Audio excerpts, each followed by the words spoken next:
Hello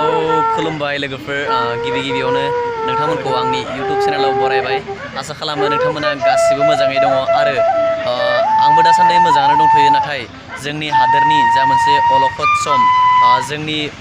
हादोरनि रैखागिरि बिर जोहोलाव जोहोलावनिया बिथांमोननि जा मुंख्लं जालांनाय तो बिथांमोनखौ गोसोखांनानै जोङो दिनैहाय जोंनि दख'रानि मावखुलियावहाय आलारि बाथि सावदों तो बे आलारि बाथि सावनायनि नुथायखौ आङो नोंथांमोननो दिन्थिनो थाखाय नाजागासिनो दङ तो नोंथांमोना भिडिअखौ जोबजासिम नायलांदो आङो नै बिल्डिंनि गोजौआव फैदों गाहायावहाय बिथांमोना मुंख्लं खाम्फायावहाय आलारि बाथि लागायगासिनो दङ तो आङो गोजौआव फैनानैहाय नोंथांमोननो भिडिअखौ दिन्थिनो ट्राइ खालामदों तो नोंथांमोना भिडिअखौ नायनानै माबायदि मोनदों अन्नानै फोरमायहरदो तो आं भिडिअखौ नोंथांमोननो दिन्थिनो सेस्था खालामगासिनो दं नोंथांमोना भिडिअखौ जोबजासिम नायलांदो।